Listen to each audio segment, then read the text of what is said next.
नमस्कार, आप देखना शुरू कर चुके हैं WB एंटरटेनमेंट और मैं हूं आपके साथ संदीप नागर। छोटे पर्दे की अभिनेत्री पूजा बेनर्जी के घर में जल्द ही खुशियां किलकारी के रूप में दस्तक देने वाली है।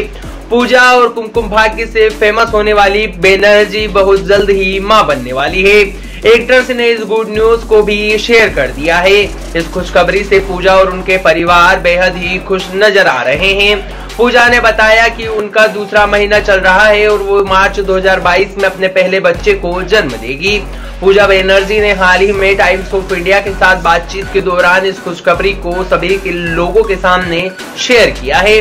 पूजा ने बताते हुए कहा कि संदीप और मैं 2022 में ही इस प्लान को सक्सेस करना चाहते थे, लेकिन 2019 में मैं चनिए बनिए के दौरान एक हादसे का शिकार हो गई और हमने इस प्लान को होल्ड कर दिया। लेकिन जब दूसरा लॉकडाउन लगा तो मैंने रियलाइज किया कि यहाँ तो चलता ही रहेगा। हमने तब जाकर डिसाइड किया कि हम दोनों डे नहीं करेंगे, क्योंकि हम जल्द ही आगे की स्टेप पर बढ़ना चाहते थे, लेकिन हम अगले साल बच्चे को पैदा करने के बारे में सोचेंगे। क्योंकि मैं लगभग 2 महीने से घर की शूटिंग के लिए दूर थी, क्योंकि महाराष्ट्र में यात्रा करने पर पूरी तरह से पाबंदी लगी हुई थी। पूजा बेनर्जी ने बताया कि वहां अपनी प्रेगनेंसी के बारे में कुमकुम भाग्य के सेट पर भी सबको बता चुकी है। पूजा ने बताया कि मुझे जो सही लगा वो मैंने किया। मुझे लगता है कि कुछ जो सही नहीं है तो उस दिन मैं शूटिंग करने के लिए नहीं गई। पहले मैंने ब्लड टेस्टिंग की, करीब 4 बजे के आसपास मुझे रिपोर्ट्स मिली। मुझे रिपोर्ट्स मिलने के बाद मुझे पता चला कि मैं प्रेग्नेंट हूँ। मैंने उस दिन संदीप को कहा कि आप मुझे लेने आइए, क्योंकि मुझे इस खुशखबरी को फोन पे नहीं बताना था। उस दिन मुझे पता चला कि खुशी से वहां नाचने लगे। जब संदीप को भी पता चला तो वहां भी बड़े खुश हुए और वहां भी नाचने लगे। हम दोनों एक बेटी चाहते हैं। बता दें कि पूजा बेनर्जी कुमकुम भाग्य से पहले कसौटी जिंदगी की 2, हमने को हमसफर और चांदनी चंद्रनंदिनी जैसे शो में भी काम कर चुकी है। स्टार प्लस का शो अनुपमा दर्शकों के बीच काफी लोकप्रियता बटोर चुका है। इस शो में एक्ट्रेस रूपाली गांगुली शीर्ष किरदार निभाती नजर आती है। दर्शकों और फैंस को इस शो से जुड़े अपडेट का भी बेसब्री से इंतजार रहता है। अब शो का एक और नया सीन सोशल मीडिया पर काफी वायरल हो रहा है, जिसे फैंस शेयर कर रहे हैं और कमेंट में शो की तारीफ भी लिख रहे हैं। दरअसल हाल ही में एक एपिसोड में दिखाया गया कि अनुपमा घर छोड़कर निकल चुकी है और उन्हें कोई दूसरा घर नहीं मिल रहा है। इसकी वजह से वहां परेशान है और जब सब्र का बांध टूट जाता है तो वहां एक पार्क में बैठी हुई आंसू बहाने लगती है।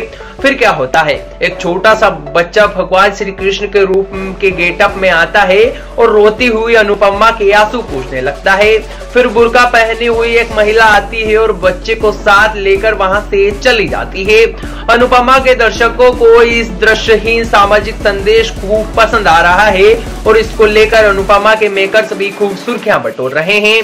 बुर्के में आती हुई महिला को देख यहाँ तो साफ हो जाता है कि बच्चा मुसलमान है और वो भगवान श्री कृष्ण की वेशभूषा में है। शो में मौजूद कहानी का यह छोटा सा सीन और दर्शकों को खूब पसंद आ रहा है।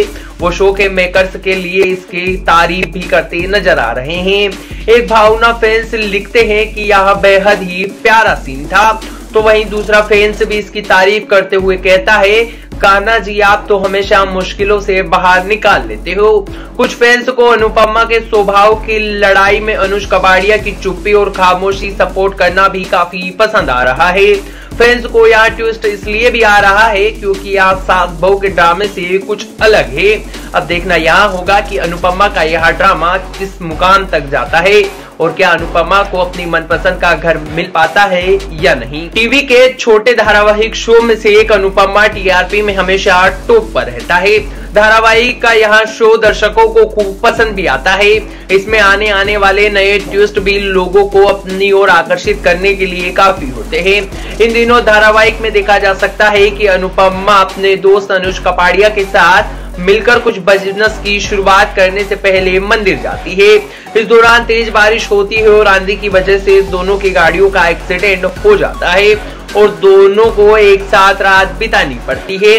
अगले दिन जब अनुपमा घर में आती है तो बा वनराज और काव्या अनुपमा को जमकर खरी खोटी भी सुनाने लगती है।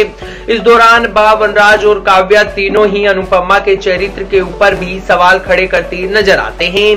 इन सबसे परेशान होकर अनुपमा अपने शाही निवास को अलविदा कहने के लिए मजबूर हो जाती है और वहां छोड़ देती है।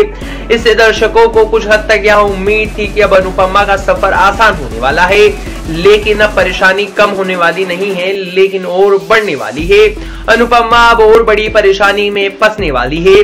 दरअसल आने वाले दिनों में धारावाहिक में देखने जाने वाला है कि अनुपमा शाही परिवार को छोड़ने के बाद किराए के घर के लिए निकल जाती है, लेकिन इस दौरान उसे तलाक का दस्त झेलना पड़ता है। अनुपमा किराए के घर को लेकर एक अपार्टमेंट के मालिक से भी बात करने के लिए जाती है। इस दौरान महिला अनुपमा से पूछती है कि क्या इस घर में कौन कौन रहने वाला है। अनुपमा कहती है कि मैं और मेरी एक बेटा रहने वाला है। इसके बाद औरत पूछती है कि बेटा तो ठीक है पर पति कहाँ है। तब अनुपमा बताती है कि हमारा तलाक हो चुका है। इस पर महिला अनुपमा को घर देने से बिल्कुल इनकार कर देती है। तो वही काव्या भी बाप को धक्का देते हुए दिखाती है और शाही परिवार जो कि आधा काव्या के नाम पर है और बा और वनराज के नाम से लेकर काव्या भी बा को खूब ताने मारती नजर आती है। अब वैसे अब देखना होगा कि अनुपमा की मुश्किल आने वाले दिनों में और कितनी बढ़ती है और आगे क्या ट्विस्ट देखने को मिलता है। यूं कहे तो आने वाले दिनों में अनुपमा के जीवन में असली मुसीबत आने वाली है और अब देखने वाली बात यहाँ होगी कि अनुपमा अनुज और अनुपमा को कितनी मुसीबतों से बचा पाता है या नहीं।